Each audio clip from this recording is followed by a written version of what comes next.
So who here has heard of Hootsuite before? Anyone? Yes, this makes that easy. Yay, that makes me happy. All right, so obviously not here to sell you guys on Hootsuite, here to walk you through a wide variety of social channels. What we're going to start with is a little bit of strategy, just to frame it, and then we'll get into a lot of the tactics, and we'll do some workshop things as well. So let me just ask, if you can just call out, which institutions are we representing today? Just yell them out. Signature Healthcare. Okay. Anyone else? Okay, who else? One more. There we go. All right. Oh, I'm sorry, what did you say? I just said Parkland Medical. Parkland Medical. Awesome. Well, thank you. Welcome. And thank you for having me.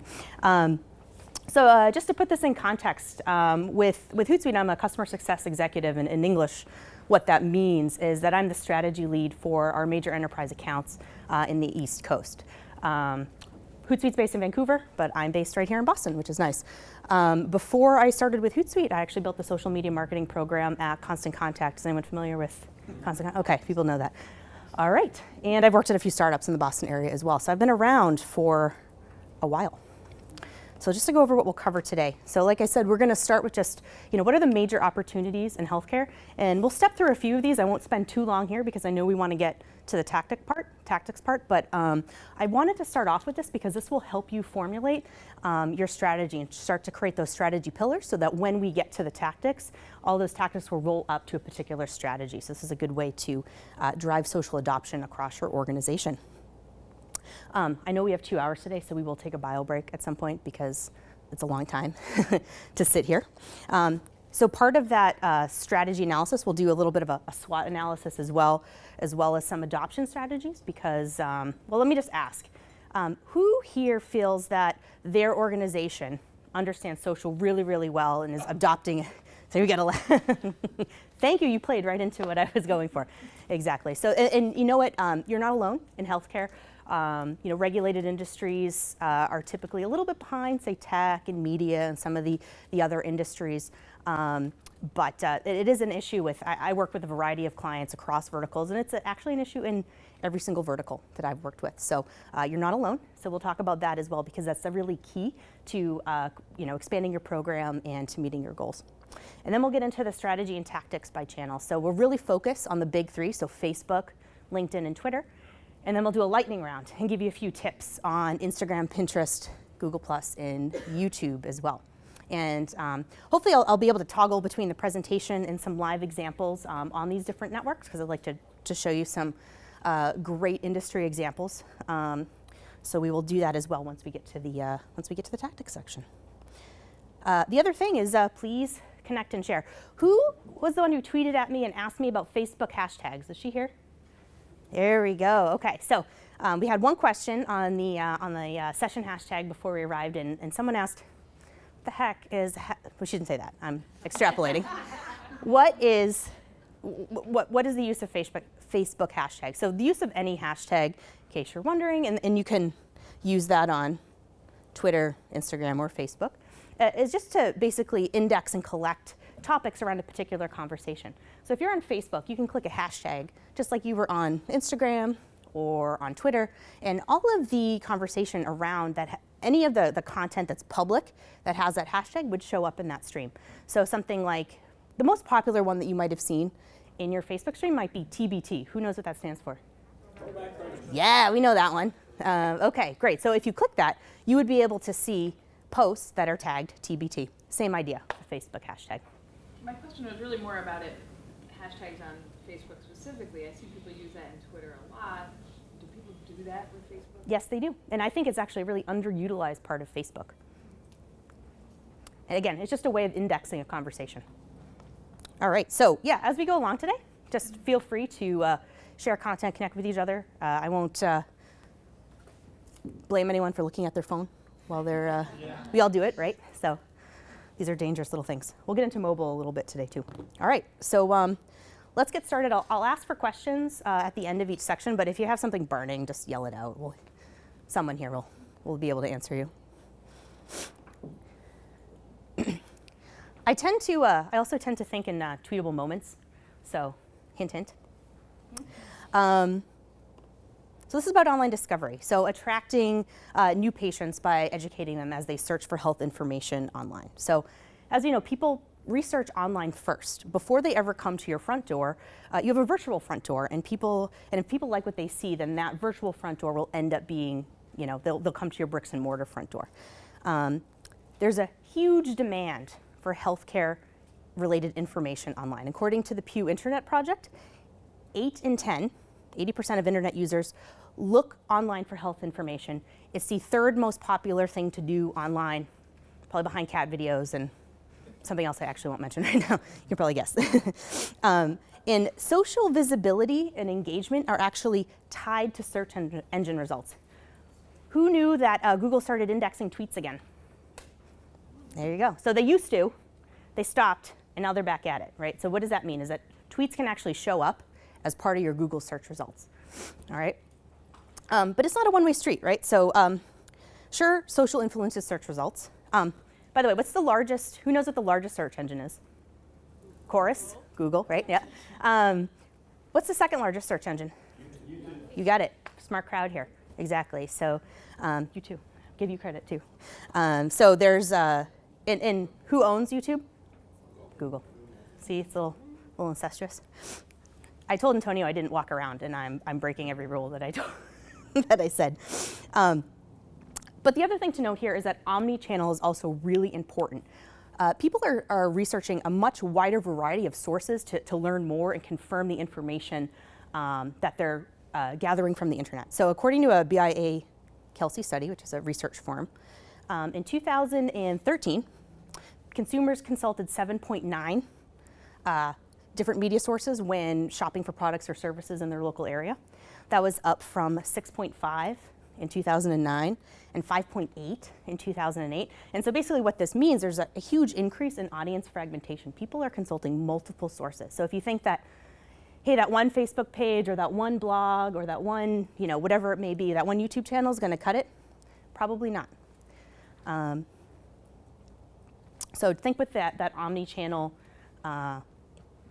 in mind and related to online discovery, not just in terms of search results, but across the variety of media.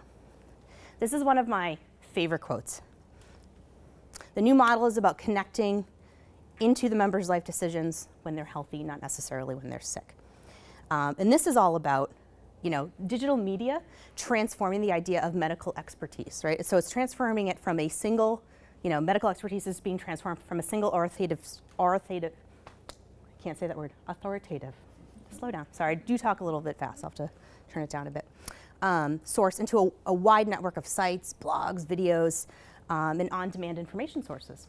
So, but accurate information and reliable information are still pain points for consumers, right? We can all use WebMD and fall down the rabbit hole of self-diagnosis and be up at night thinking we're gonna die the next day, right? But as a HCP, your organization's already come with the weight of that trust. So just having your brand name and just being part of the institutions that you are a part of, you already have such a huge advantage over other sources on the internet. So 2014 study by Accenture, another research firm, almost all consumers, so 97%, I don't know what those 3% were doing, maybe they're asleep, view medical professionals as a trustworthy source of information for seeking medical advice. 89% trust health websites, 81% trust health plans, and 80% trust friends and family. So imagine if you were to combine the ability to connect or read information authored by, say, medical professionals with your online channels. What about peer-to-peer networks where people can share their healthcare experiences? You're combining the most trustworthy sources of information with the most convenient channels and the ones that people are finding you on. And from a content marketing perspective, if you've been if you're adding value, if you're a trusted resource, they'll come to you because when they have a need, you'll be top of mind already. They don't have to go out searching for you. You're going to be the first one that they think of. So if you're that trusted source way before a need is acute, there's going to be no question about who they're going to go to. The other thing I'll say too is that healthcare is inherently local. So connecting with partnering organizations, businesses in the community, highlighting HCPs, administrators, patients. Obviously we'll get into some privacy and security concerns with that a little bit later, but that all says what tribe you're a part of. Anyone ever read that book, Tribes? Yeah, it's a good one, right? So there's all sorts of ways that you can show what tribe that you're part of by who you are connecting with, who you're highlighting, and who you're partnering with. All right. So this is about peer-to-peer connection, right? So I call this P2P enablement because this could be peers, this could be person to person. So one of the big trends, and I'm sure you guys all know this, is patients are also looking to connect with peers who have experienced similar health issues. So sharing patient stories, experiences, and offering online support. So here's some stats for you, all right? 26% of internet users, so that's a lot of people, right, because everyone uses the internet, says that they have read or watched someone else's experience about health or a medical issue in the last 12 months. 16% says that they went online in the last year to find others who might share the same health concerns as them. And this is even more so for people with chronic conditions, okay? So 1 in 4 internet users living with high blood pressure, diabetes, heart conditions, lung conditions, cancer, et cetera, have gone online to find others with similar health concerns. And there's other groups of people who are likely to look for online support, and that includes people who are having a medical crisis and people who have had a significant change in their physical health. So this could be pregnancy, weight loss or gain, or quitting smoking, for example. So there's a strong need for that peer-to-peer connection and that sort of support when they're going through an experience. Anyone heard of Patients Like Me in Cambridge? Yeah, a lot of people have. So in one study published in Epilepsy and Behavior, they showed that prior to using the site, only 1/3 of respondents did not know anyone else with epilepsy or with their condition that they could talk to. And now it's 2/3 of those people have at least one other person that they can go to as a resource for either advice or support. So the idea here is that human connection is powerful and that empathy is healing and that patients are seeking out and actively participating in conversations with each other. All right, so this is more of a business-focused pillar here. But attracting a new customer costs as much as 5 times as keeping an existing one. And so this is about patient loyalty and referral. And so this is about the result of great community engagement and P2P enablement. If you're not only producing good health outcomes, but if people feel positively about their experiences with your institution, and as we know, those experiences aren't just in the flesh, they're not just brick and mortar, they're also online. People are not creating a barrier or a line in their minds that say, this was my brick and mortar experience with them, and now this is my experience online. To the consumer, it's all one experience, right? And so a lot of times we make decisions with our hearts, and we justify them with our heads. And so this is what patient loyalty and referral is all about, to earning trust, being helpful, and it makes good business sense too. A few more business statistics for you. So the probability of selling to an existing customer is 60 to 70%. The probability of selling to someone who's net new is 5 to 20%. So it just makes good business sense. All right. So 2 more pillars here. One is about research and thought leadership. And is there institution involved in any research? Oh, we have one. All right, so we'll just go quickly through this one. So this is about brand management and reputation. This is a huge opportunity. So a few things here is connecting to your influencers. You can reach a broad audience as well as a niche audience via social. Let me ask here, how many folks in the room, raise your hand if one of your CEO or your president or anyone in a C-level position is active on social and someone you would consider an influencer online? Got a couple, that's good. But that's a big opportunity, right? Is to have the leader of your institution increase their online profile. Now, who would think that their CEO or their president would be really nervous about doing that? A couple people? Okay. So what's stopping the rest of them? They just don't know how? Disinterested. What? Time, yeah. Let me ask, does anyone do a co-management of leaders' profiles? Nope. All right, we'll talk about that too. Oh, you do? What do you do? Twitter, mostly.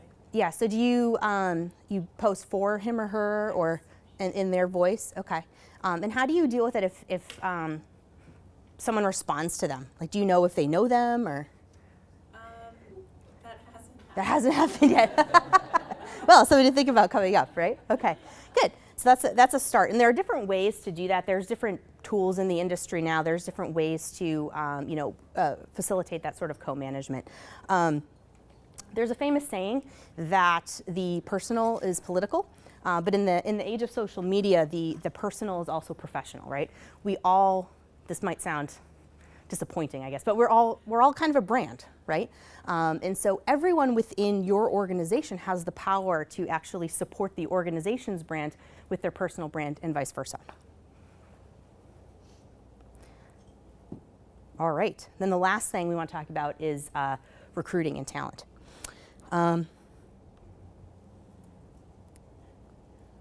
So nothing says I love you like cold hard cash. I'm kind of like that, but it won't make the best employees stay.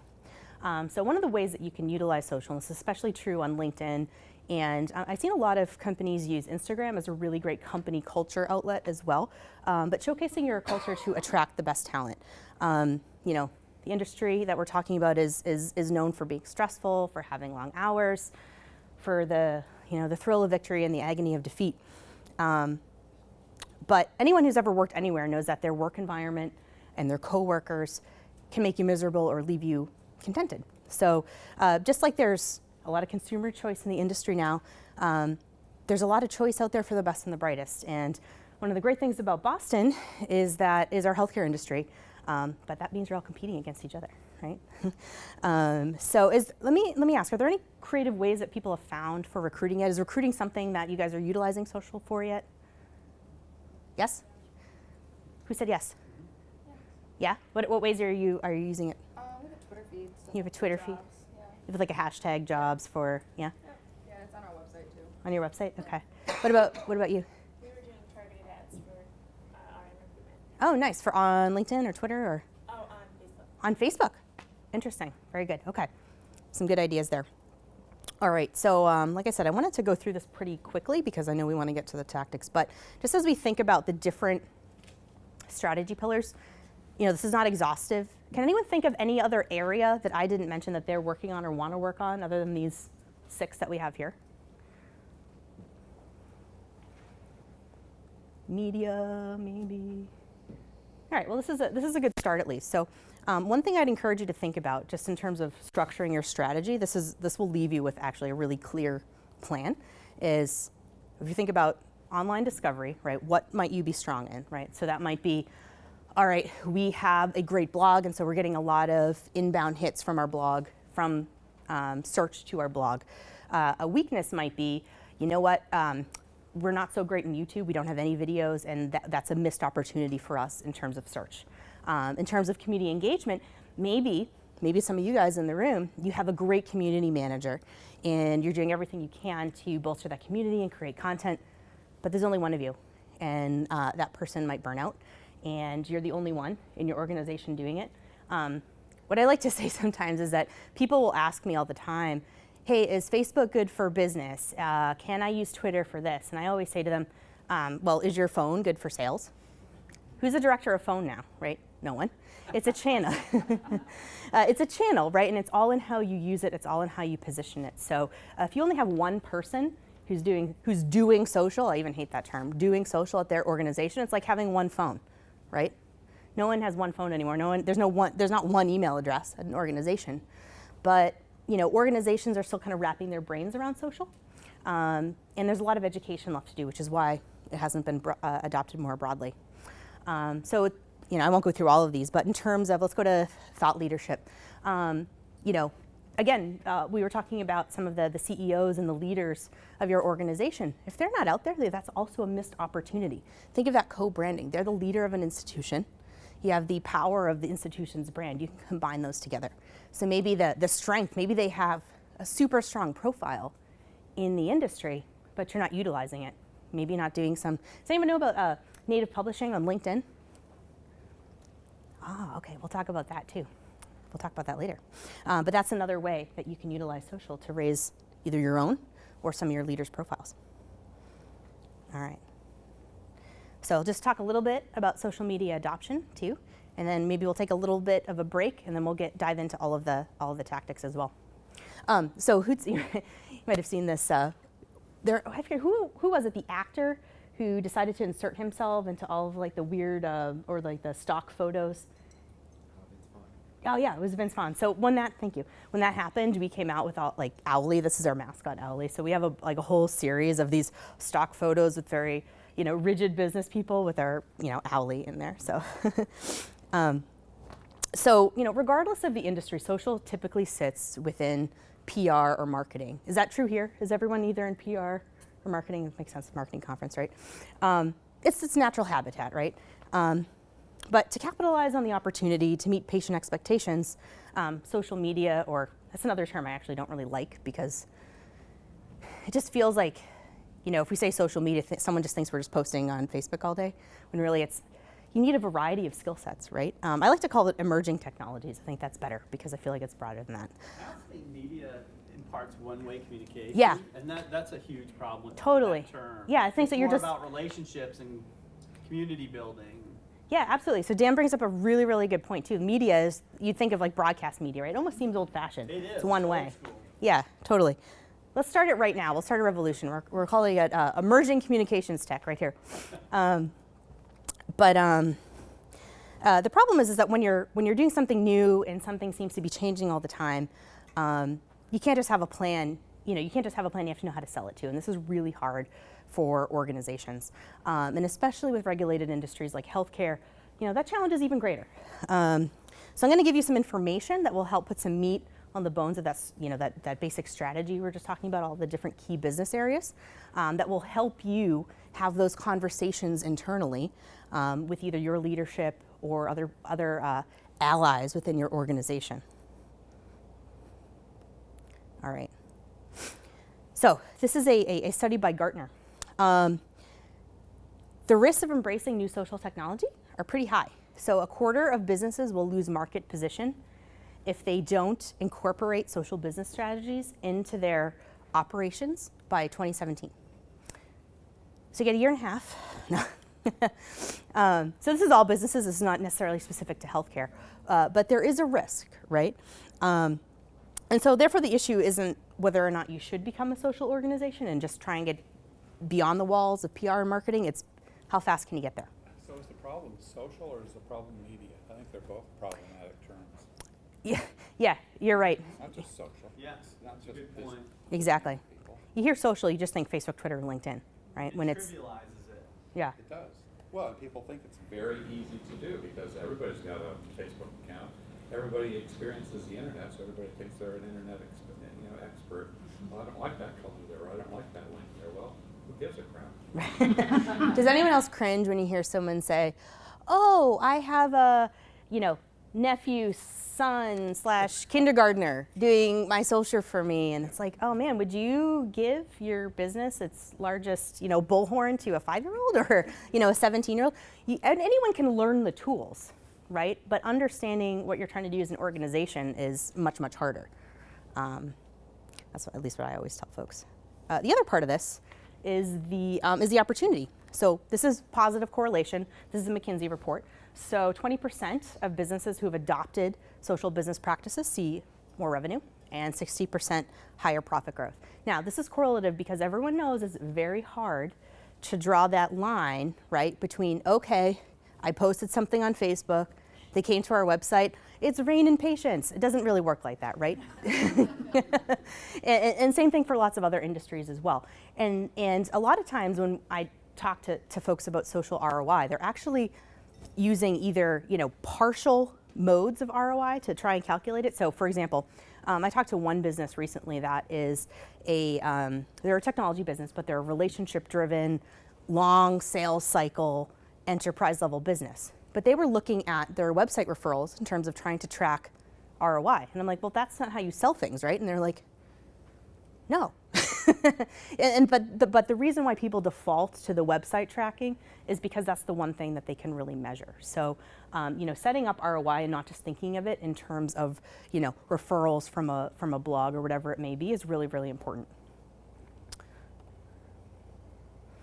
All right, so a couple things I want to talk about before we get into tactics.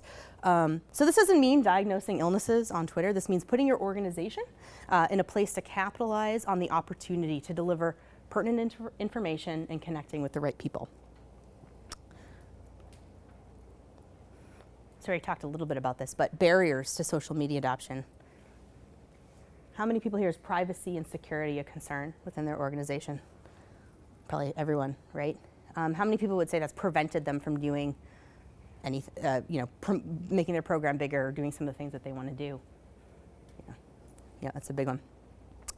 Does anyone go through a legal workflow to have to post anything online? For example, if you write something, do you have to send it to your legal team first before it's...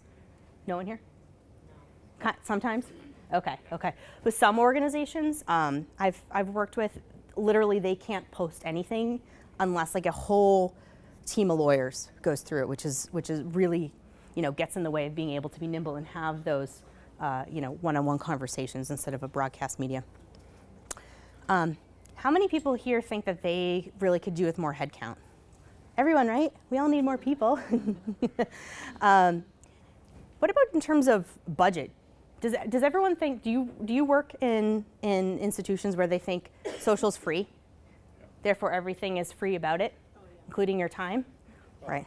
Our board went to a leadership institute out in California, a couple of our Yeah. board chair and vice chair, and saw a presentation by the head of social media for the Mayo Clinic. So they're all about it now. And what does the Mayo Clinic have? They have 38 people. Yeah, that's huge. And I have a team of 3 that is responsible for all of marketing, all of fundraising and development, grant Yeah. writing, all of social media. So- Right. So were you able to bring that up and say, hey? Oh, I brought it up. Oh, yeah. And I still have my job. Yeah, exactly. And really all that comes down to is, they'll go to a conference like that and see this pinnacle, this pillar of, social media excellence, whether that's Mayo Clinic, whether that's Cleveland Clinic, they do a great job too. Institution here that I think does a wonderful job is Dana-Farber. I have a couple examples from them, but they do. You're from there? Yay! They do a wonderful job. Really impressed with the content they create. So there's a lot of different areas that we need to address. But the biggest one really is that technology has really, really matured, especially in regulated industries. We've seen, at least at Hootsuite, a lot of regulated industries, especially finance and healthcare now, are getting interested in expanding their social media programs because there's technology out there such as automated compliance tools, automated scanning and enforcement of HIPAA. There's automated discovery of rogue accounts. Who here works at an institution where people can think that they just will create a Twitter account just because they want to? Oh my God, yeah. I can tell in your face, you're like, I'm so sick of that. Right, well, there are tools out there that can help you discover these sort of things. SSO integrations, workflow, and things like enforced review by either legal or other folks within the organization. So the technology has really, really matured in the recent years because, like I was saying, some other industries like tech and media are really kind of ahead of the curve, and the regulated industries, part of the reason why they're playing catch up a little bit is because, well, the technology didn't really suit their needs until now, but now it's here. So some of the other things too, so some of the solutions, like I was saying, there are some third-party platforms. Hootsuite is one of them. Like I said, not here to sell you on Hootsuite. We're an example of one. But they're usually with third parties, like instead of posting natively, right? That's a huge security risk, especially if you're posting for, say, a CEO or you're really co-managing their accounts. I used to do that when I was at Constant Contact, and I had this thing set up in Hootsuite that would make me double check before I posted for our CEO, because I never, ever wanted to make the mistake of publishing something that was not meant for our CEO's feed. So there are lots of different security checks that you can have on a third-party platform. So I suggest you, if you're not using Hootsuite now or a third-party platform at all, definitely look into one. We talked about social data loss and compliance platforms. There's automated archiving systems that can archive every single piece of information that's on any of your social media pages. And then, instituting specific policies. I'm sure all of you have really specific policies within your organizations. A lot of times those aren't really in English, right? I feel, is that true of your organizations? is there something kind of convoluted but not really specific about how they should manage social? No? Yes? Okay. But what I find sometimes is that policies are so vague and they're not specific enough that people get really afraid, right? And they really don't know what to do, so they do nothing. And then I think the real way you can make that impact is to have ongoing social media education within your institution. That's really the name of the game. You're not going to change this overnight, but finding allies across the organization and educating them, that's one of the tactics that I used when I was at Constant Contact, was that I knew I wasn't going to get, say, our whole sales team to utilize social right away, but I found a few individuals who were using it on their own or seemed interested in it, and I keyed in on them, and I made them examples, and I made them case studies for the rest of the organization. You had a place like Constant Contact, you had trouble getting adoption? Well, I find anyone outside of PR and marketing, they're like, why do I care, right? Why does a salesperson care? Why does someone in product marketing care, right? So that's not to, you have to, I still find at all the organizations that I, talk to and I'm, advising, adoption outside of PR marketing is very difficult. And that's just part of a education and making sure that you're addressing also their needs, right?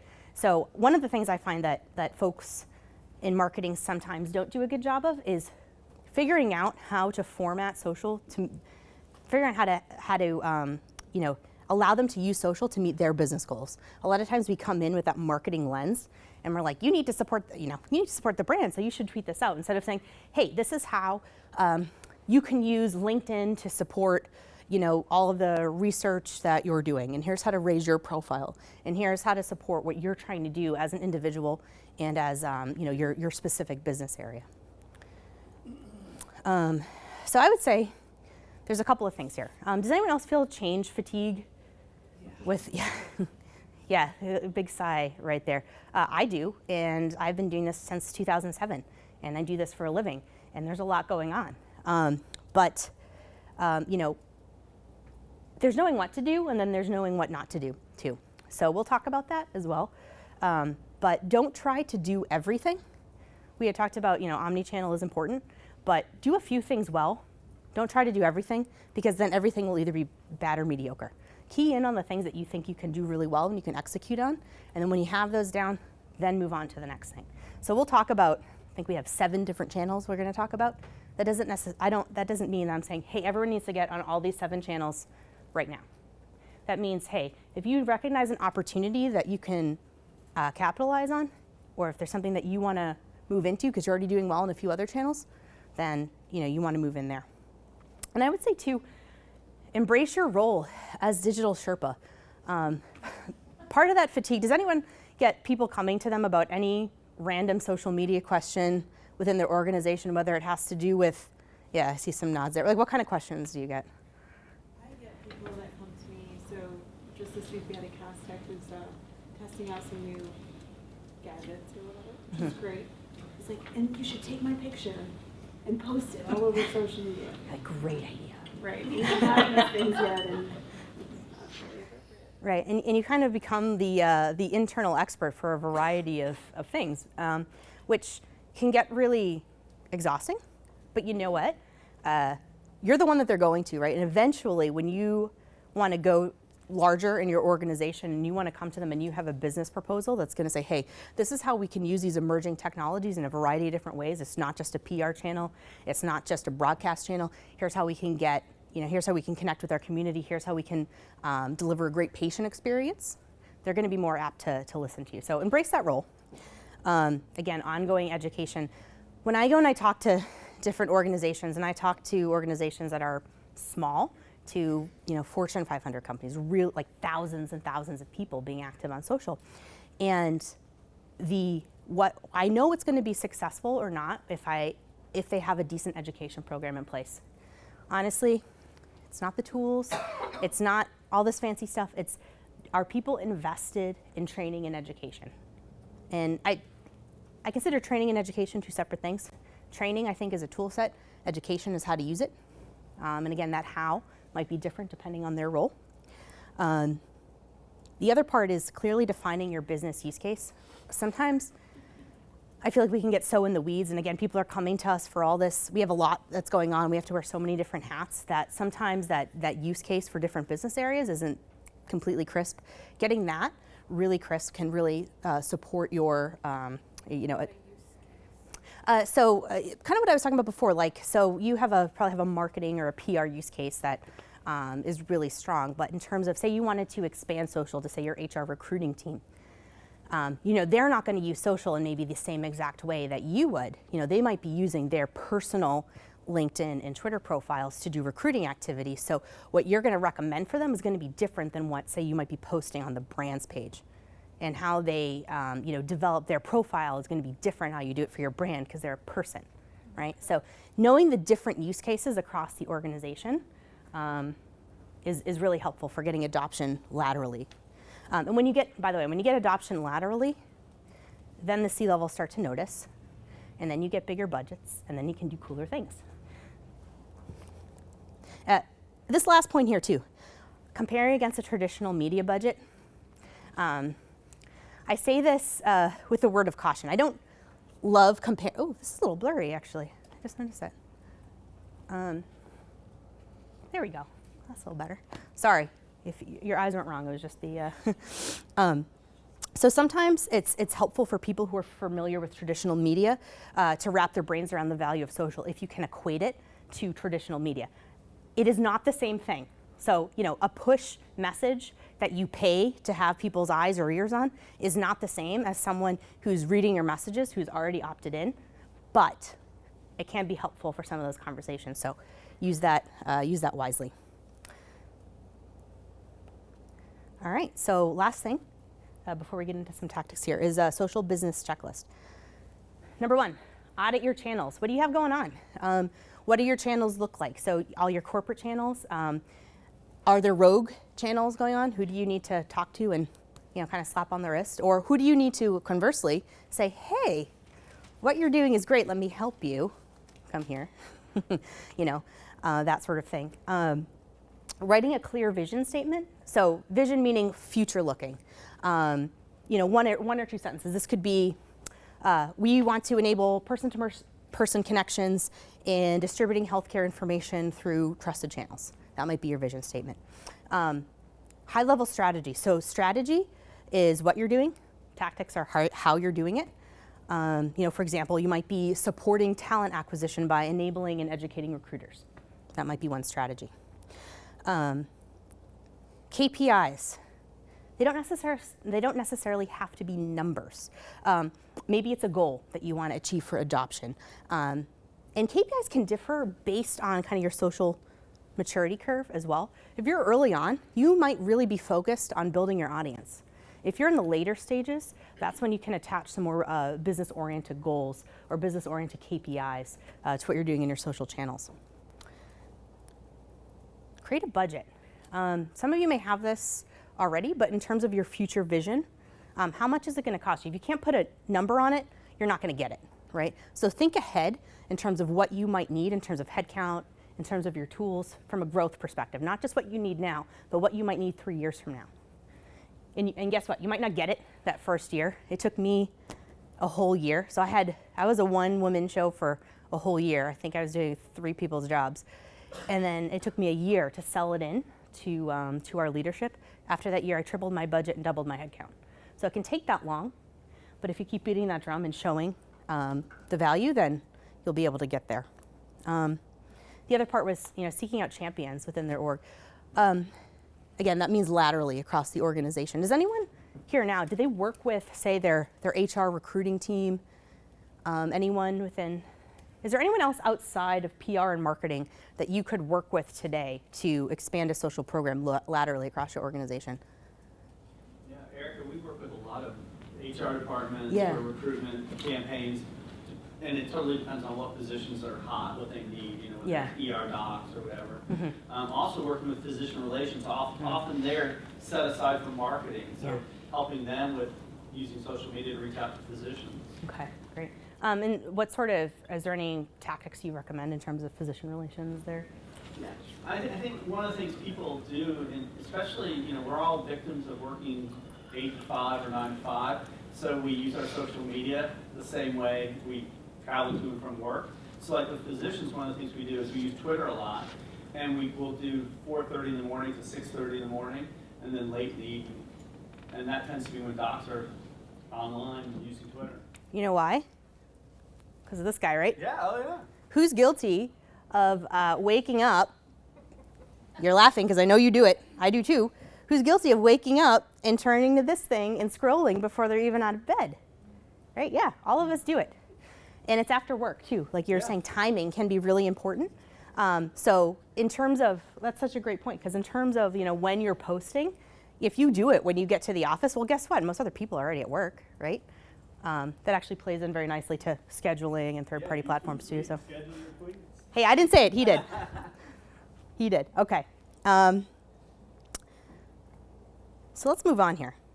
So we talked a little bit about social fatigue, and this is why, because this is what this looks like. This is a mess. There's so much going on here. So this is everything from, broad mass appeal social networks to niche social networks, say like Instructables or Goodreads, Yik Yak, Medium. This is all here. So this is, no one can really keep up with all of this. Not, like I said, not even the pros. So if you feel overwhelmed when it comes to this stuff, it's okay. We can all hug each other here. No, we can all feel this. So, but like I was saying before, building an effective social strategy is just about knowing what not to do as it is about what to do. So let's bring this a little bit more into focus. Okay, this is a little bit better here. And so this is 6 of the main social networks. I'll just give you some interesting stats here. These actually might be good stats for leadership too, because in terms of who you might be reaching. 72% of adults who are online visit Facebook at least once per month. YouTube reaches more citizens in the US age 18 to 34 than all of the cable news networks, all of the cable networks combined, all right?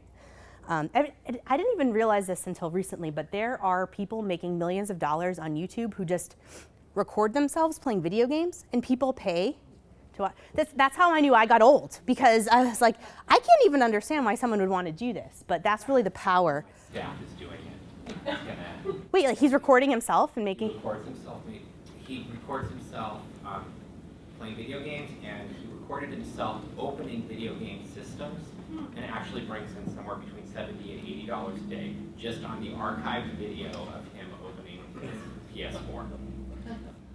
That almost makes me want to cry. But that's where we are.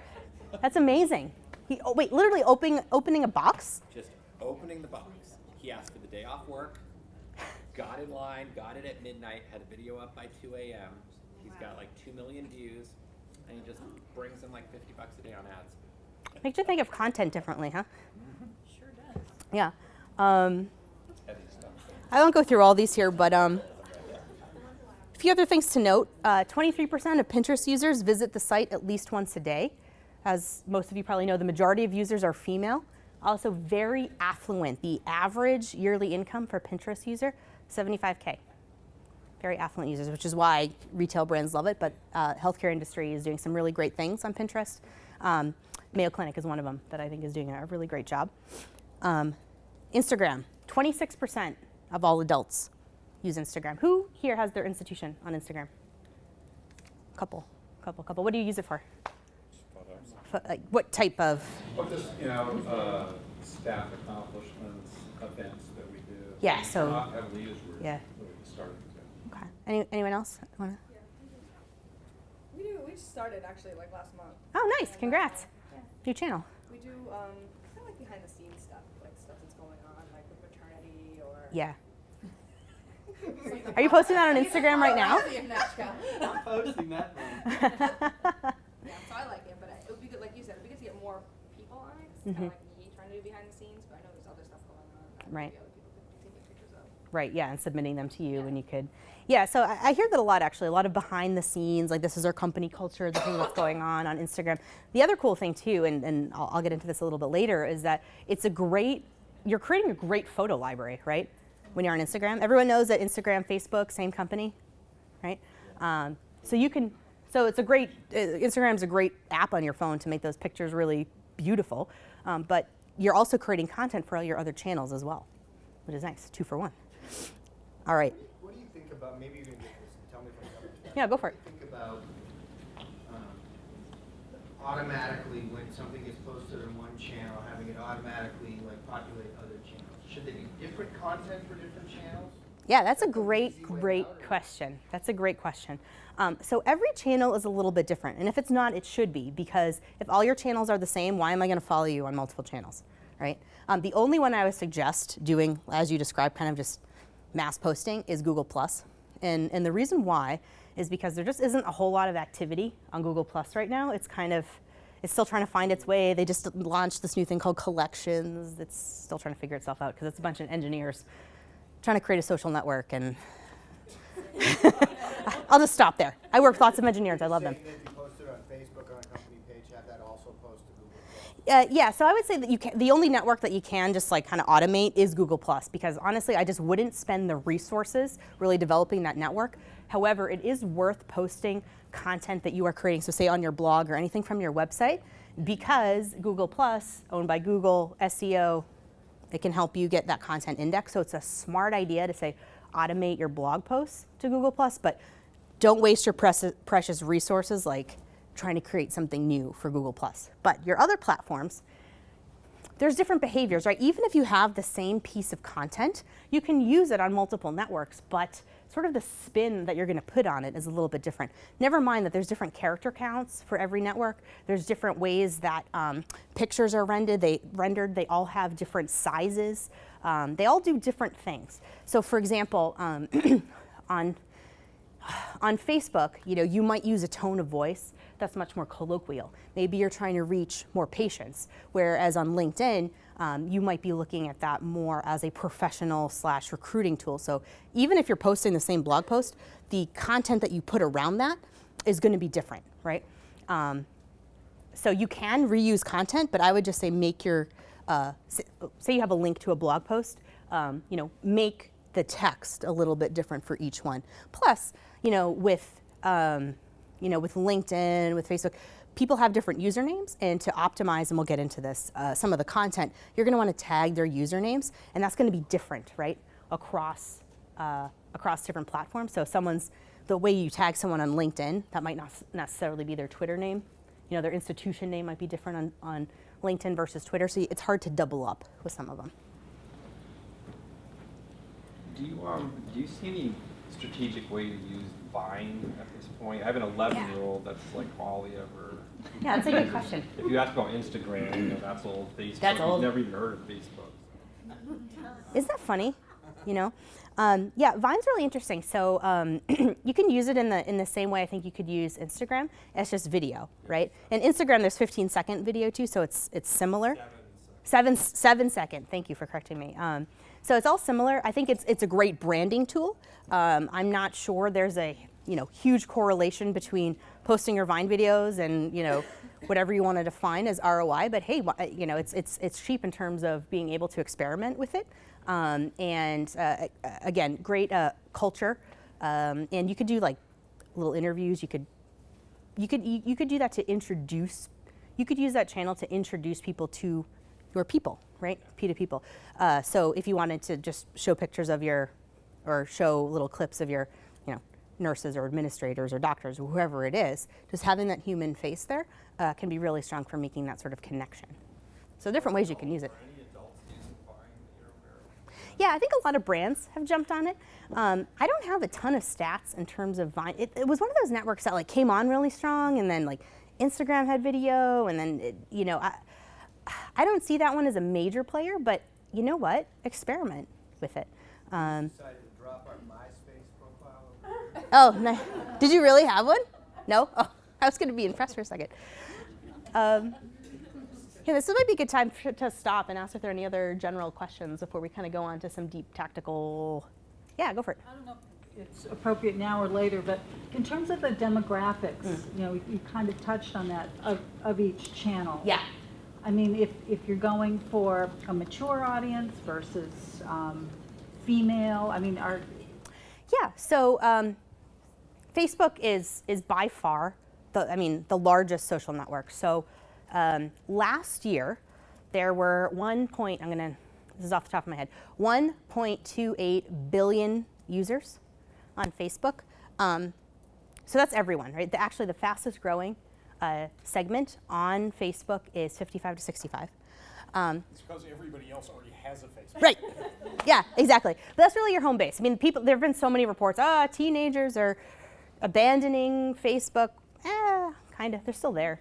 But as far as I know, teenagers aren't really making that many healthcare decisions yet. So no need to worry about that yet.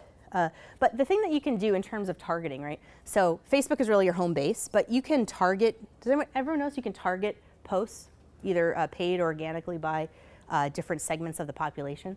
So for example, so you could target, some healthcare information towards females that follow you versus males, if something's more female oriented.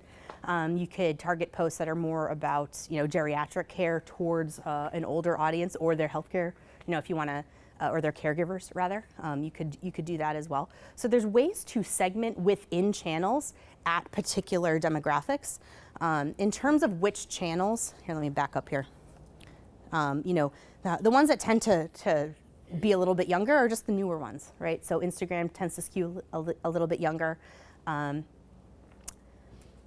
LinkedIn is really, it does skew a bit older just because it's more of a professional network, but really it's sort of what's the purpose of each? There's kind of a digital body language that's unique, kind of like we were talking about before with, the posts that you create might have the same content, but a different flavor on each one. There's a little bit of a unique body language with each network, but you can certainly target within those networks as well. And there are organic options and paid options. Can you talk a little bit about Periscope? Yeah. Is anyone periscoping right now? You are? Not right now. We can do it now. Like live streaming? Is that what it's? That's exactly right. So Periscope and Meerkat. Meerkatting, now a verb, guys. Periscoping, now a verb. So essentially, it's live streaming, but through your Twitter feed. So people can see that you are live streaming, and actually, it was the boxing event that people were getting in trouble with the FCC. Remember that? Because they were live streaming basically bypassing the cable networks. I've seen a lot of cool things that different brands have done with Periscope and or Meerkat so far. A lot of them have been, in fact, our CEO just did this like a AMA, Ask Me Anything, via Periscope, so all the questions would come in via Twitter. So it's a live feed, but also there's Twitter conversation going on at the same time, kind of superimposed on the feed. So it's a great, if people want to ask questions, a lot of people get involved with Twitter chats, or I even ran some Facebook chats before, and that's a great way to be able to do it as well. So it's making that kind of connection. Did that answer your? Yeah, so it's really for like a live chat. Yeah, live chat, or what if you want to? Here's an idea too. You could give someone a tour of your institution, right? You could do that. You could do an interview. You could show someone what their experience might be like when they come for the first time. Show them come through the door. Just kind of making this up on the fly, but whatever that might be. It could be an event. Like say you're hosting an awards event and you want to show like one of your leaders who are getting an award, or you want to showcase a particular patient that you're profiling or whatever it is, you would be able to. I just want to shoot video and edit it and throw it up. Because it's real time. Right. So like a childbirth, or not that we Yeah. You could, but, right? But yeah, that's. So for more, okay. Yeah, it's because, that's the thing, right? With social, everything is live in real time. So with the difference between that and say something that you might produce and edit and something that looks nice, that would be something that is, something that you want to use on multiple channels, something that's evergreen versus an event that's very timely. And you could and honestly, it's a brand new channel, so go forth and experiment. Who knows if it'll even be around next year. But yeah, so I would say anything that's very timely, live events, you could do that. Did I see another hand? Might have been the flag waving back there. All right.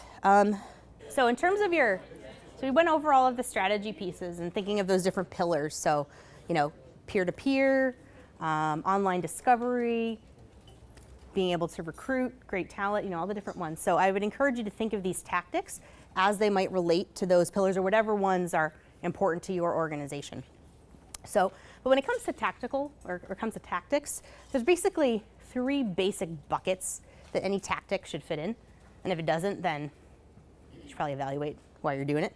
And that is building your audience, so increasing the amount of people in your sphere, nurturing the relationships that are, in the sphere that you just built, and then asking for something in return.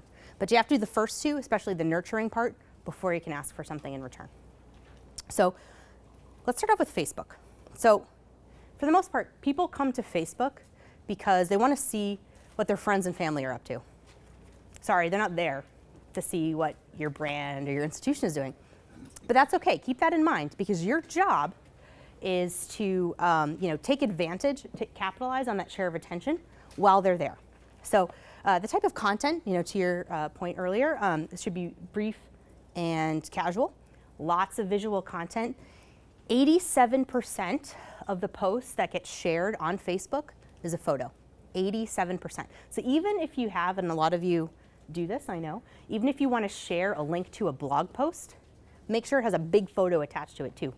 So in terms of Facebook, we're capitalizing on the share of attention. We need lots of photos. When it comes to how many times do you post and when do you post and all that sort of stuff, I consider Facebook a low volume, high value network, which means you don't have to post 3 times a day. You probably don't even have to post every day. Maybe, excuse me, oh my gosh. Once a day is probably fine. But if you compare that with, say, excuse me, Twitter, where Twitter is a hungry beast and it needs a ton of content to go. It's each post on Twitter is, I would say, low value, high volume, just in comparison. Excuse me. And then beyond content, who here knows about the Facebook algorithm? Can anyone explain it? Well, Facebook doesn't even really explain it because there's a lot of money and people like me get paid to try and game it. But basically, what that Facebook algorithm means, and some people refer to it as EdgeRank. Facebook doesn't like you to refer it as EdgeRank, but whatever. That's what kind of the industry term for it is. When you look at your Facebook feed, it's not in chronological order, right? Everyone has noticed that. Anyone wonder why they're seeing the things that they're seeing? So everyone, every engagement that you have with the post is basically a vote to Facebook that you like content that's either like this or from this person or from this organization, right? So say Kevin posts something and he's one of my friends, or maybe he's managing a page that I follow, and I like that post. Facebook says, hey, Erica likes what Kevin is posting. I'm going to show her more of Kevin's stuff. And so engagement is tied to visibility on Facebook, which is why engagement is really important. And so one of the things I describe to folks sometimes is sometimes Facebook posts that aren't driving at a particular business goal. Maybe it's not driving at a sign up or driving at an event or listing your business hours.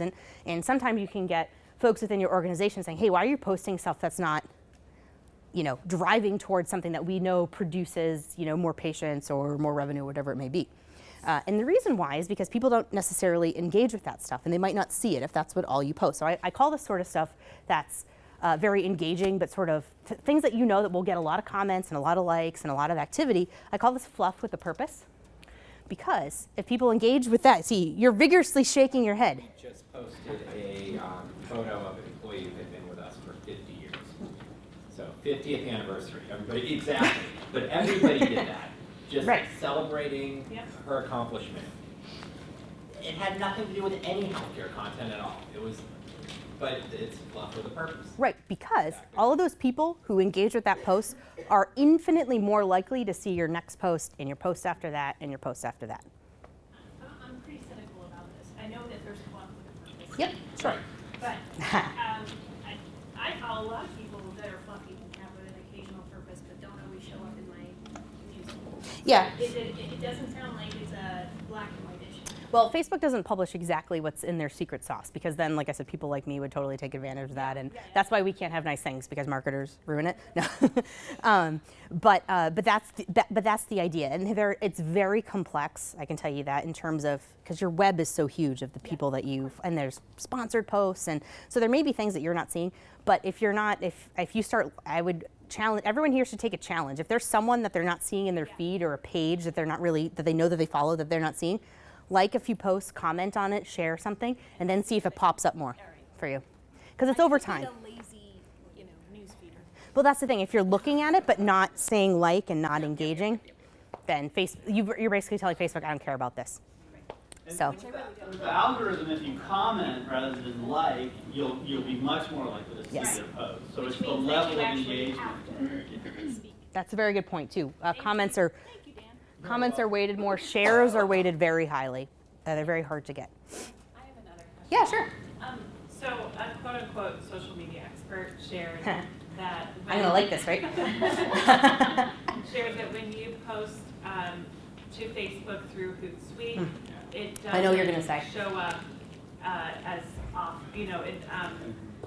So you can research this. This was a glitch in Facebook's algorithm in 2011, and they fixed it within a month. And people were saying all third-party platforms that Facebook penalizes you. This has been a myth that's been around for years. Yeah. And I'm not just being paid to say that. You can research it there. Like it was true for about a month or two, but then Facebook corrected that, and it's in their best interest, right? Because any company who spends or most companies that spend significant dollars do that through a third-party platform. So it's in their best interest to play nicely with us and others like us. So yeah, sure, you can research it. That's believe it, I get that all the time. And since then, I've always been posting to Facebook, which takes more time. Right, exactly. No reason to do that. Okay, so our 3 buckets: building an audience. So cross-promoting your Facebook page and other channels. So I don't just mean on the bottom of your website, those little tiny tokens that say Facebook, Twitter, LinkedIn at the bottom, right? Did you know, so one thing you can do is embedding a Facebook post in an email. Did you know you could do that? Here, this might be a little bit tricky. I wanted to show some live examples, but I only have one screen, so let's see if we can do this. All right. So one thing I want to show you where to get that. So if we come up here to,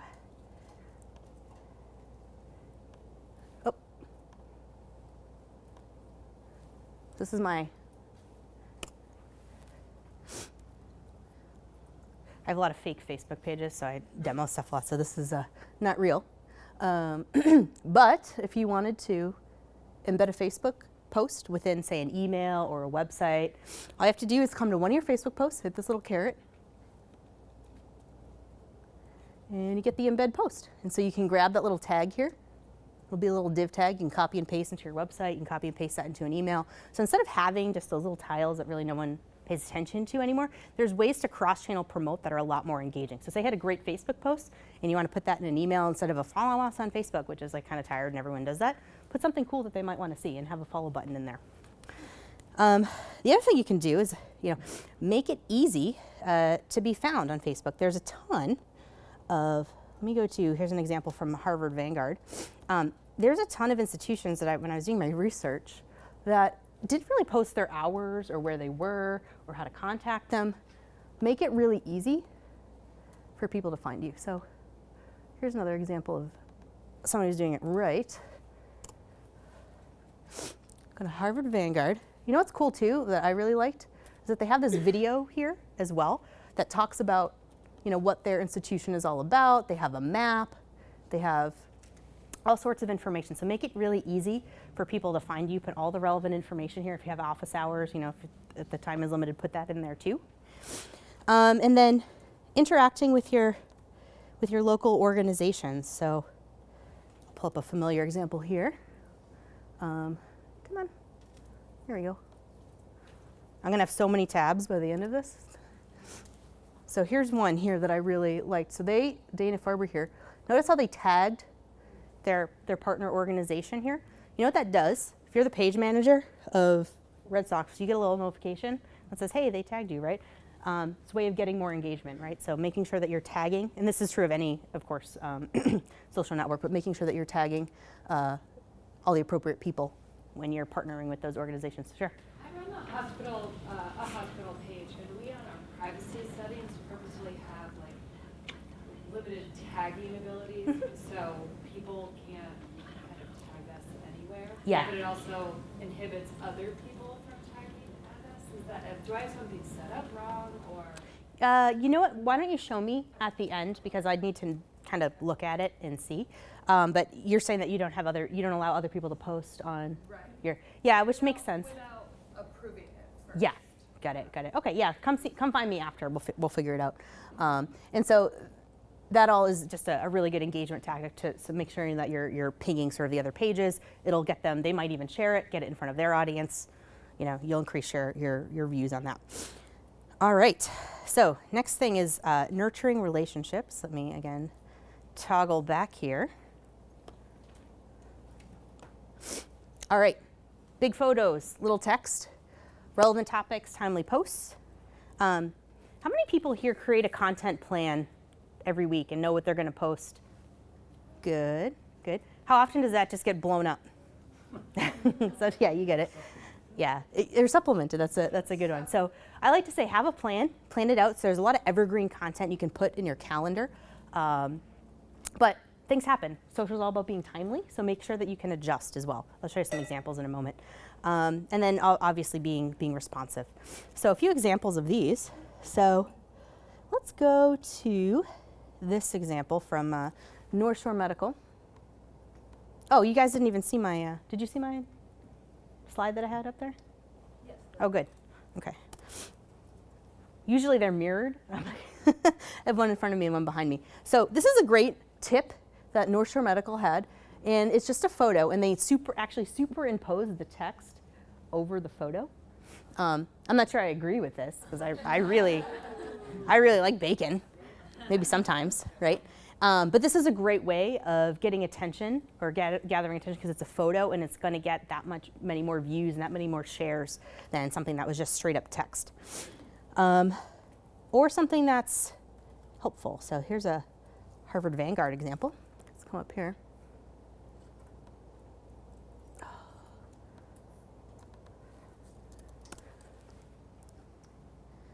Here's an example of fluff with purpose. What does this have to do with anything? The extra hole. It got, look at all the people who are 13 shares. Like, what the hell? And all the rest of you know? It's like, it's a shoe. But if you look at their page, all the ones before and after were getting like 3 likes, 4 likes. But this one about the shoelace, right? But because they did this one with the shoelace, the ones after are going to get in front of more people, right? And so they recognize this as something that, hey, I bet a lot of people are going to click the like button or the share button on this, and they did. So here's an example of that fluff with purpose.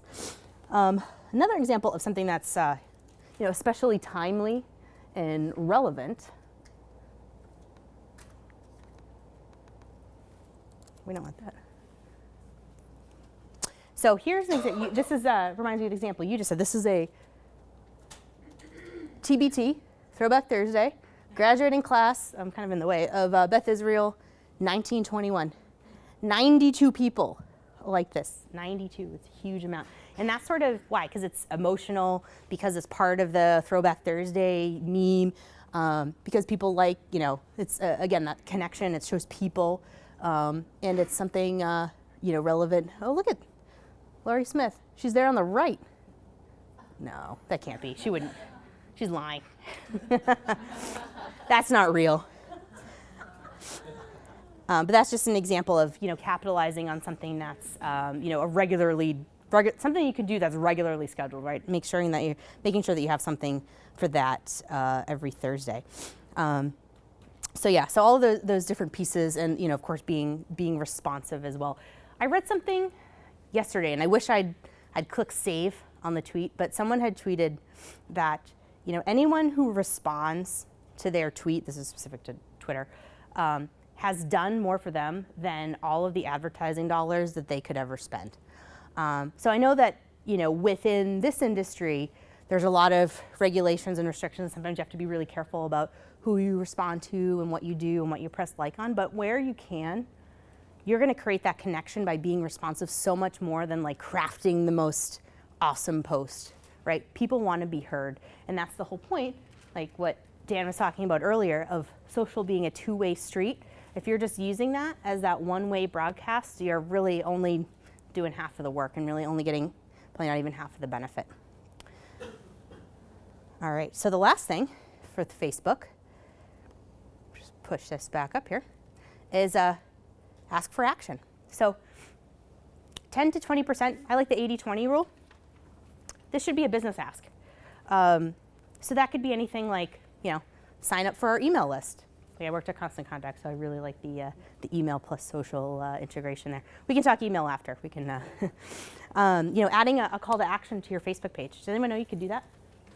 I'll show you where to get that in a second. Utilizing social campaigns, meaning getting people to opt into something, using a landing page, getting people to submit photos.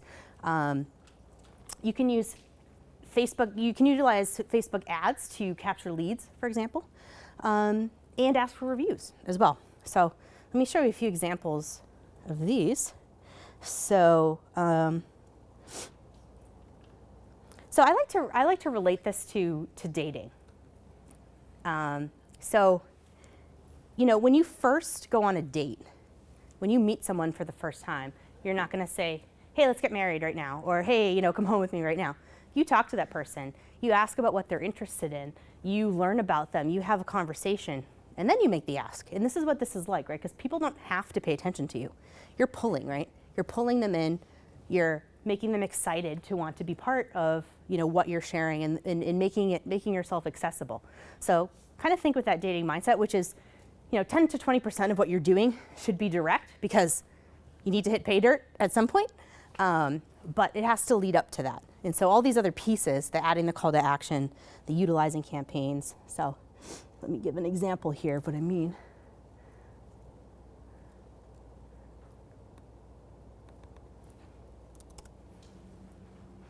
So this is a really good call to action that's based on recruiting. So they're interviewing folks, North Shore Medical Center, and they're saying, these are our times. Come on in here. Here's the link. Apply. So this is an example of an ask that's based on business goals, right? So this is recruiting. When it comes to, we were talking about,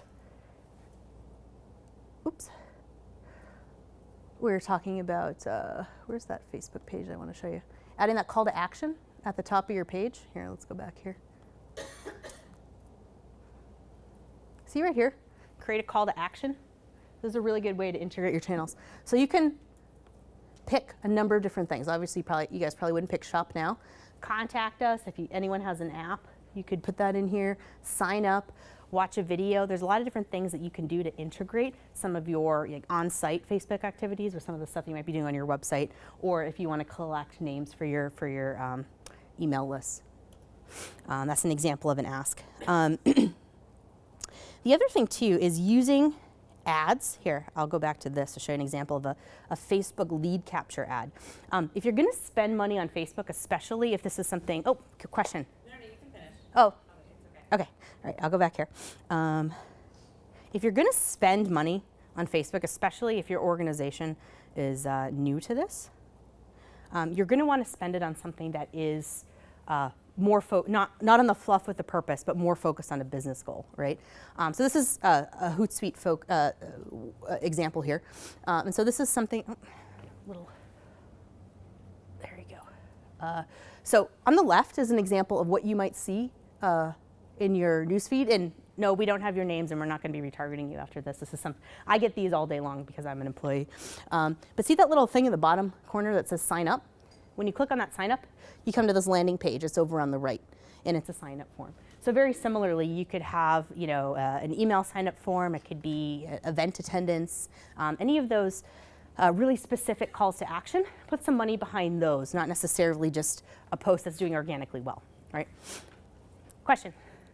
So this is a little off topic, but That's all right. Do you have an opinion in terms of Facebook about kind of an overall enterprise Facebook page versus like different service lines. Like we always have service lines that say, oh, I want my own ENT page, or I want my own, and how does that affect kind of the overall engagement? That's a great question, because you don't want to cannibalize your own audience, right?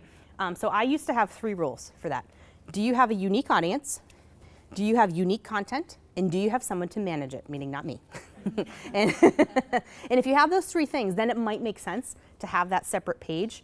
It also, do you mean something that's like a different topic area or a different location? Because different topic area. Reason why it couldn't be wrapped into.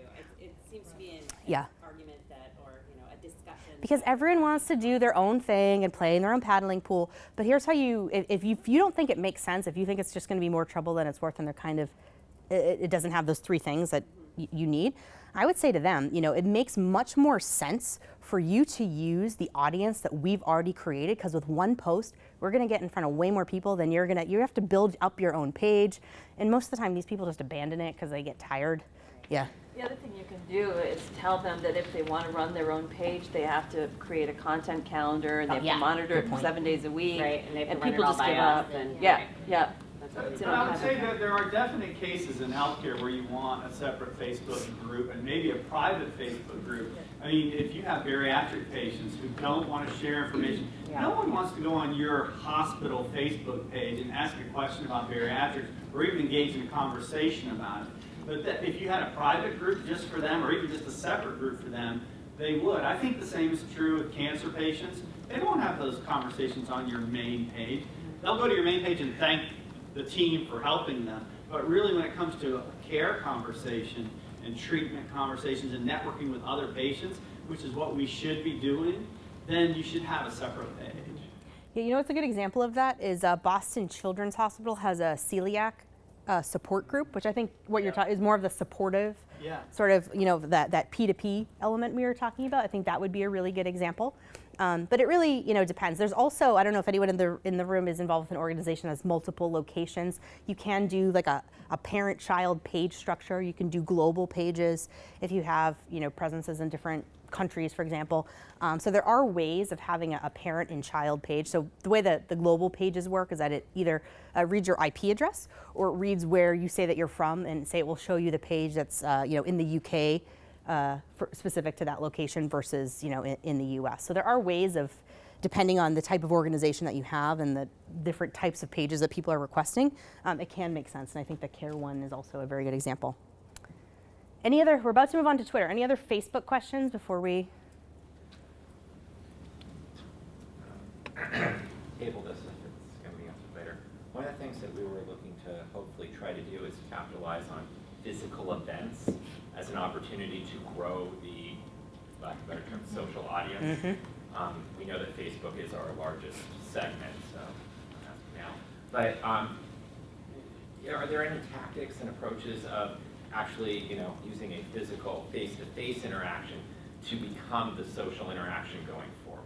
So, like, other than just putting up a sign that says, take Oh, a picture, follow or us. like us now, or, how do you create a lasting relationship online from a physical encounter at a non-clinical event? Non-clinical event. So do you have email addresses of these people? Yes. Like, That's one way. using them Would be tricky. Gotcha. So here's another way to do it. I've seen, and I used to run these too, you can actually have live discussions on Facebook. So like a Twitter chat, but because a lot of times with Facebook, people are just more comfortable with that platform. Not a lot of, not everyone's on Twitter. But I would host a discussion there and see if you can tell them like, hey, follow the discussion. We're gonna have a follow-up at this date and time. Here's the hashtag. You can follow us here. You might have a separate, chat stream going for that within Facebook. So that's one way. Anyone else have? I'm trying to think off the top of my head. Anyone else have a? Yeah. I was at a concert recently where the musicians actually were standing on the stage. They usually say no photographs of this, Instead, they said, everyone take out your phone, take a photo, and like us on Facebook. And there were phones everywhere. So the power of suggestion is really fairly powerful. Yeah, that's a great point, and that's another way that you would be able to use actually a social campaign to do that.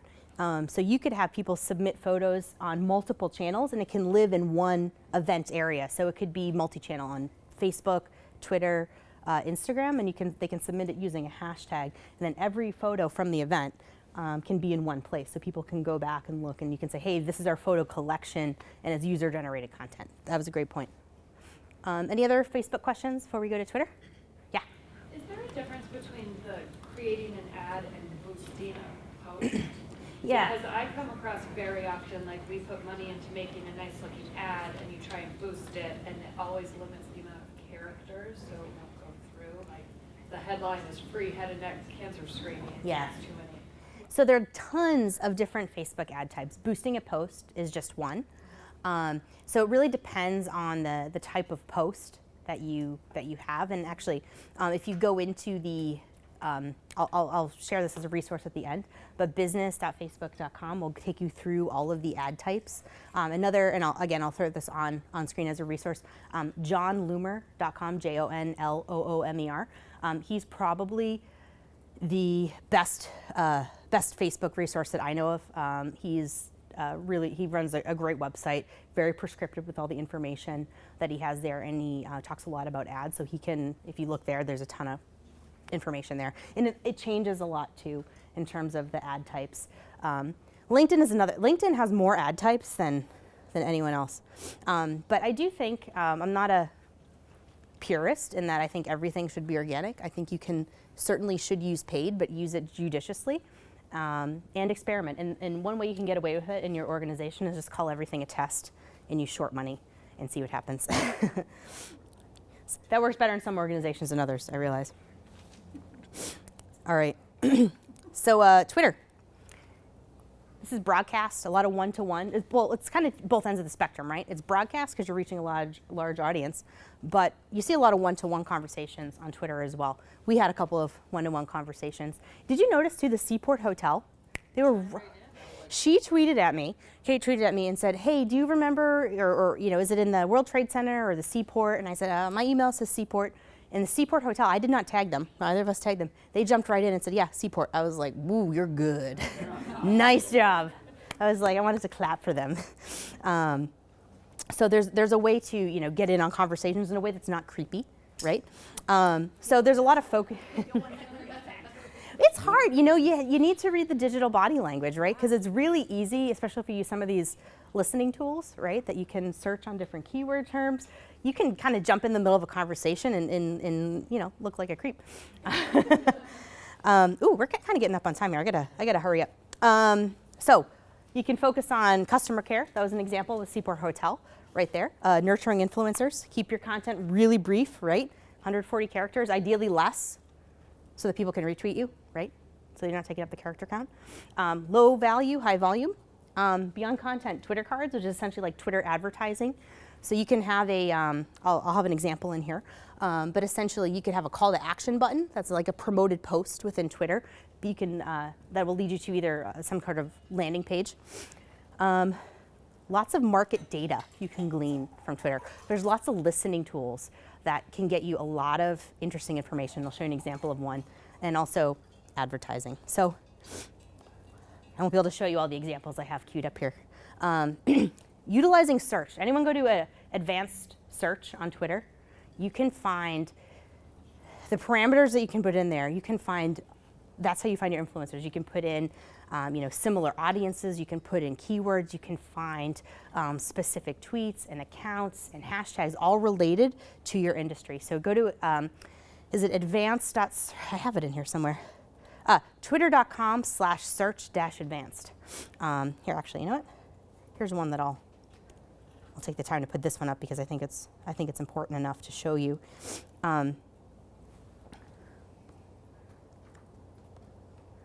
Just how deeply you can go with this sort of search. And this is manual. There are deep listening tools like what my company does in Uberview, like Radiant 6, some of those sort of tools that will, it won't look as, it's more advanced. You can do it on different business terms, but this is essentially, you can say, I want to search for all of these words within, I don't know why this thinks I'm in New Jersey right now. Earlier it said I was in Boston, interesting. But you could say, I want to search for any of these words. So maybe we want to do, if I'm trying to, healthcare, one word. Healthcare, oh.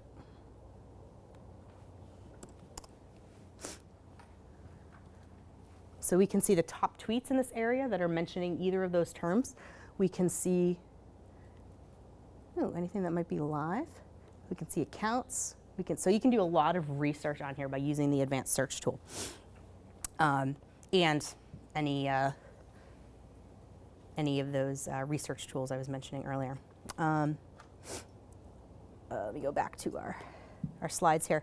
Again, being able to tag people. So take the time when you're mentioning someone to research their Twitter username. It means a lot if you tag them. Remember, we all have these in our pockets. What happens when I get tagged? I get all these notifications. You guys have been tagging, right? So whenever you tag someone, it's like, hey, I'm here. Remember me? I'm here, right? Because they're going to get pinged right in their pocket. Especially important for influencers and some of your business partners. You can connect your email to find contacts. This would be, more of your personal email. So if you have, it would probably be your social media manager or whoever is, maybe you want to connect your PR manager's email. You could find some interesting contacts in there. And you can use ads to promote your account as well. So if you're in that building phase and you want to quickly, add folks to your account, you can use a promoted account to do that. Nurturing relationships. Again, big photos, little text, same thing within Twitter. Twitter cards, whenever you can see all those photos in line. If you click on it, it gets a little bit bigger. Same thing with videos. Videos play in line. Anything multimedia. I'm going to forget the exact, this is a stat I can't remember off the top of my head, but I was saying earlier how 87% of the things that get shared on Facebook is a photo. On Twitter, it's something like 80% of all retweets, don't quote me on this, is something with the photo. So photos increase engagement, several times over. Hashtags, using those to group topics. You can also use a hashtag, I like this tactic, to bold a certain issue. Because when we're on Twitter, you can see, let me go to twitter.com for a second. Oops. Here we go. See how things in different colors, right? And so anything that's @mentioned or anything that is a hashtag is basically in bold. And you can customize those colors. So if you can have them be your branded colors as well. So anything that's a hashtag on Twitter natively, it's going to look bold to anyone. So even if there's, maybe the hashtag, healthcare, obviously there's a ton going on there, but maybe you want that to be bolded to your audience. That's a good tactic to use in terms of, of course, we can't look on Twitter without having Kim Kardashian. There we go. All right.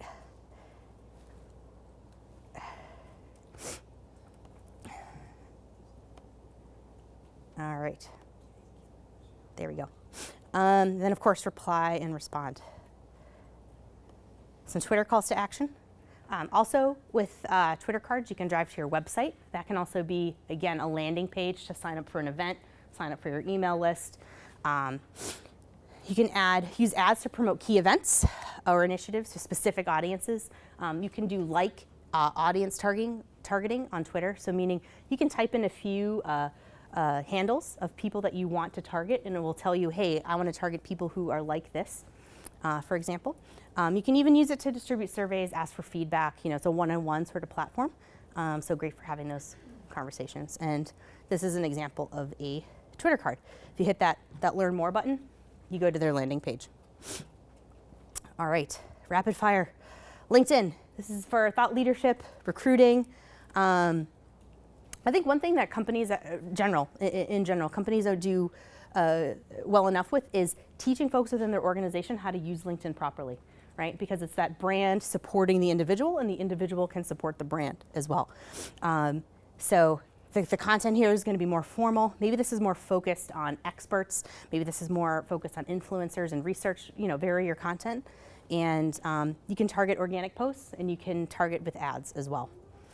So really quickly, promoting your culture and your people, especially if you're actively using this as a recruiting platform, very important. Using the native publishing platform. So some people overuse this a little bit, but you can kind of like, anyone familiar with Medium? It's a publishing, so a lot of people are moving off of having their own personal blogs and using formats like Medium and LinkedIn publishing because it comes with a pre-made audience and you don't have to get people to your own blog, you know. So a lot of people are using publishing platforms that have that audience built in. So LinkedIn publishing is one, Medium is another. We go to nurturing relationships, encouraging employees to amplify content. Again, tagging companies and people. Does anyone know SlideShare, LinkedIn integrated? Great tool, right? Feed all your SlideShare presentations right into your LinkedIn profile. Yep. Like and comment as your brand. Really quickly here. Premium accounts, totally worth it, especially if you're in recruiting at the highest level you can for your recruiters. And again, sponsored updates for key events and initiatives. And this is an example of a sponsored post. See that follow button up there? This sort of there's a million different kinds of LinkedIn ad types. They have a pretty good business site and they'll walk you through the different types, but this one in particular is focused on building audience. All right. Yeah, sure. Do you see, I mean, I've been on LinkedIn a little while, but I see it's really sort of transforming into more of, less of a professional network and more of a social media content sort of. Do you think that's going to be continued, being less professional based, and more content like Facebook, because it's already changing in the past, 6 months to a year or so? Yeah. Do you think that will continue, or? I don't know. I know what you mean. I see more and more people putting content that I would assume would be more Facebook appropriate, and I kind of, part of me dies every time I see that because I think that's really not appropriate. I think that's a sign of more and more people getting involved with LinkedIn and not really having a lot of social media education, to be honest. As far as, I mean, I would never recommend that people put Facebook-like content on LinkedIn. I don't think that's a good move. I don't have a magic ball. I can't give you a black and white answer, but I would just say, probably not a good move, don't do that. But I could be wrong. That's the beauty of this. I could go back a year from now and say I was totally wrong. All right, lightning round. Quick tips for the other 4 social networks we're going to talk about today. Use PicFrame. These are 2 apps, PicFrame or Layout. Layout's an app by Instagram to create collages. So you can take multiple photos, create a collage, and post that as one image, either on Instagram or share that again to Facebook or Twitter. So it's a way of, great for events. You know, you can have a couple of different pictures from an event, put it in one, create a collage. Anyone use Iconosquare here for Instagram? This will be a good one. This is Instagram Analytics. Check it out. They have some awesome, it can show you the reach and engagement of your content. Great for brands. You can even run some contests via Iconosquare. It used to be called something else. It had another name. It was something, it used to be called Statagram, but then Instagram was going to sue them, so they had to change their name to something else. And then, I have this as a resource at the end here, but all of these different social networks have great business-specific sites. That's usually, they're all, business.instagram.com, business.twitter.com. Check them out because they have great resources there, and especially for advertising, not just advertising, but they have a lot of, anyone who's using it for a business purpose, that's just a great resource. And I think we talked about all these content ideas before. Employee profiles is another great one. You could have a picture of your, any of your staff, whether that's administrative, whether that's a HCP, and kind of give a little interview of them right within Instagram. Do you have any recommendation for kind of personal account for Instagram, and what is the best app to switch between those 2? There is no app. Actually. Like I use Photogram, but it's kind of weird. Well, the reason is because that's actually against Instagram's terms of service. So if they're probably doing something that Instagram doesn't allow them to do. Actually, with Hootsuite, we have an Instagram connection now, so you can manage but not post different ones because that's against Instagram's terms of service. So you'd be able to like and comment on multiple ones, but not post. Yeah, Instagram does not allow any third-party apps at all to post. So eventually I think they'll have to come out with more of a business solution, but that's just how it is right now. People have tried to build them, and they will exist for like a month, and then Instagram goes, Pinterest, verify your website. Pinterest is great for driving website traffic, so make sure you connect your website within your Pinterest settings. Do you know that Pinterest also has an analytics platform baked into it? You have to verify it as a business account, but you'd be able to see all your analytics for Pinterest as well. And then enabling rich pins. So this means having, does anyone know about rich pins? Okay, so this allows you to, for example, there's a couple different types. Recipe pins, it'll have not just the link to the recipe, but it'll have down below all of the different, ingredients that you need. There's a couple of different types of different rich pins. So you can enable those. Basically just gives a more of a better content experience for certain types of pins. And then some content ideas. So we saw earlier, that was a Facebook example of the nurses, but historical photos are a great idea for your industry. Disease and prevention topics, so organizing boards by certain symptoms and illnesses, and then research and web content as well. Because Pinterest is such a great referral source, again, having a space for your blog posts is a really good idea. All right, YouTube. All about SEO. Make sure think with an SEO mindset when you're creating those descriptions for videos. Make sure you're using the right tags. Organize that content just like you would organize it on Pinterest. Organize it into playlists so you have different collections based on topic types. You can even annotate. That means when a video is playing, you can anyone remember pop-up video? Yes. That was fun, huh? So pop-up video is something you could watch the video and then like a little pop-up would pop up on the screen and give you a little bit of, like a bubble, and give you a little bit of extra information about what you were watching. Same thing with annotations. You can do that on YouTube. Some content ideas, obviously patient profiles, employee interviews, healthy lifestyle tips.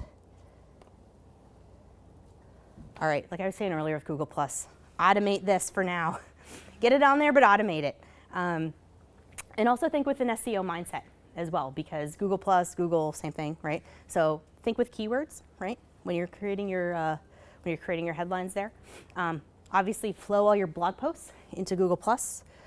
You can try and upload photos separately. It's actually a really beautiful platform for photos. And they just came out with this thing called collections, which is essentially grouping posts by topic. So these can be text posts, they can be photos. So you can group those by topic within this new collections piece that Google Plus has created. All right. I have some resources for you.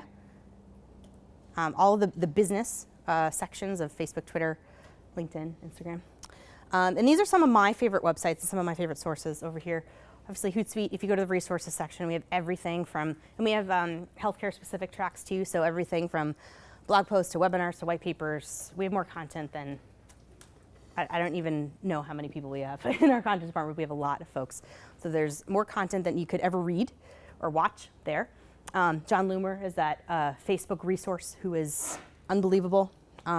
And I love Marketing Land, Moz, and Copyblogger. They're more broad marketing blogs, but they're also great resources with social media tips as well.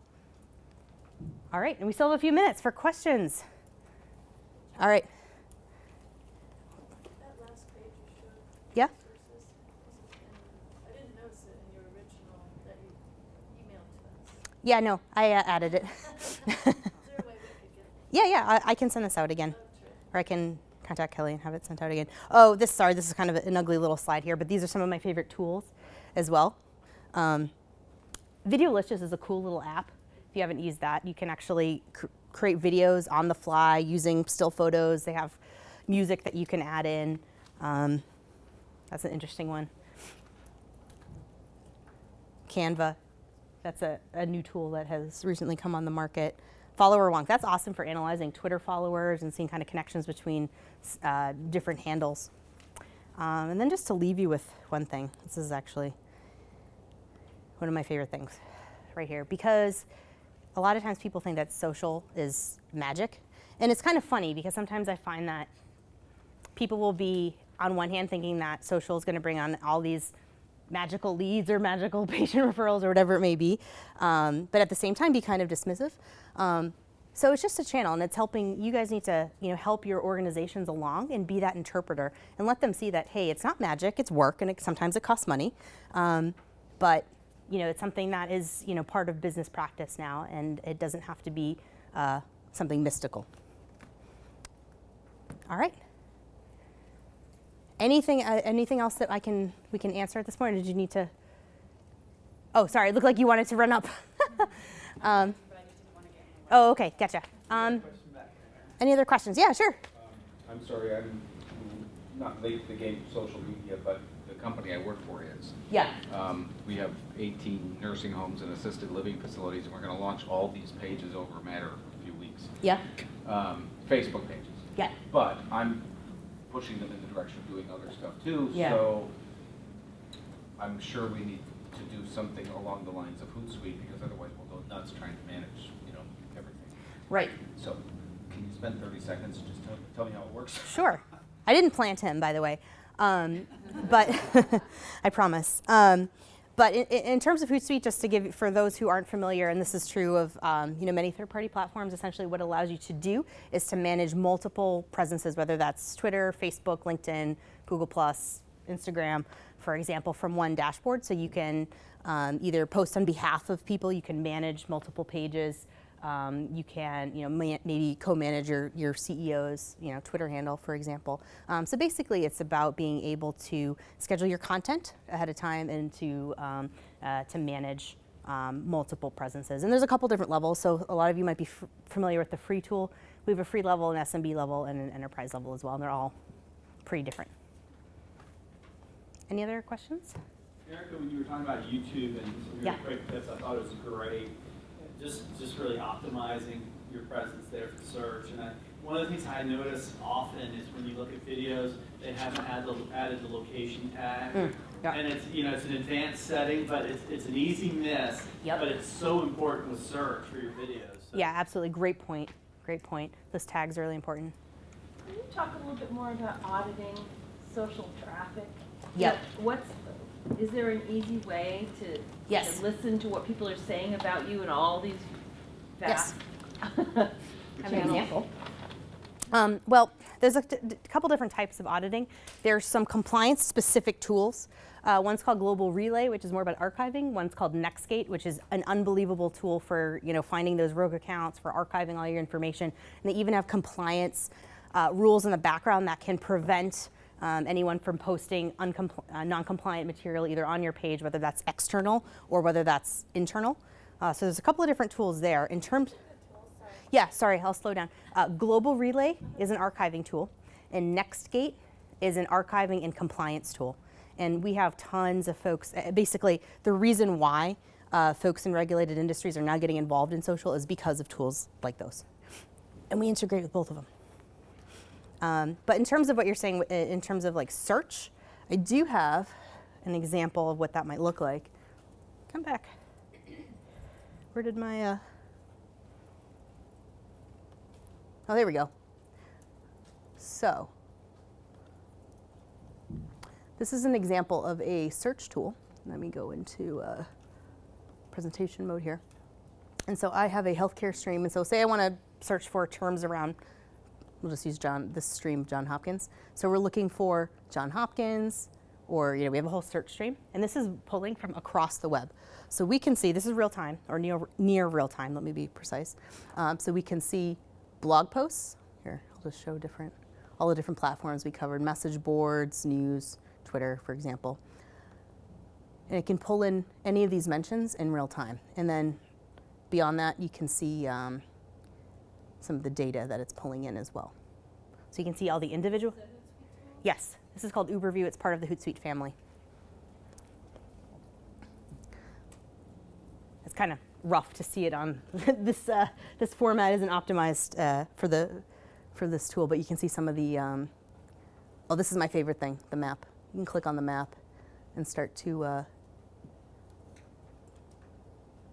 get pretty deep in terms of location. So lots there. I would suggest taking a peek at any sort of data analytics or social listening tools is kind of the category that it typically gets put in. So is something like this what, for example, an airline might Yes. monitoring? That's exactly what airlines are using, who have like JetBlue, who has all that wonderful customer service. Because a lot of times, right, folks aren't necessarily tagging especially on Twitter, they're not really doing the hard work of tagging your organization. They just might mention you and not look up your, your Twitter handle. So this is a way of listening. But again, you need a human on the other end. Never automate your customer service platform because it's that creepiness factor, right? You also need a human on the other end. You can present them with the opportunities, but you need a human deciding whether or not to engage. We never want to feed the trolls. Any other questions? And I can talk to folks afterwards too if there's someone shy. How do you get your Twitter handle? Oh, that's a good question. In the Kisser. So long ago, I had a food blog because that's what the world needed. Clearly, there wasn't enough of them, and it was called In the Kisser. The food blog is long gone. The Twitter handle stuck. I thought about changing it a couple of times just to my name, but everyone seemed to remember it and they comment on it. So I keep it just how it is. In the Kisser. All right, is anything else? I guess we can end on that one. Thank you, Erica. Well, thanks everyone.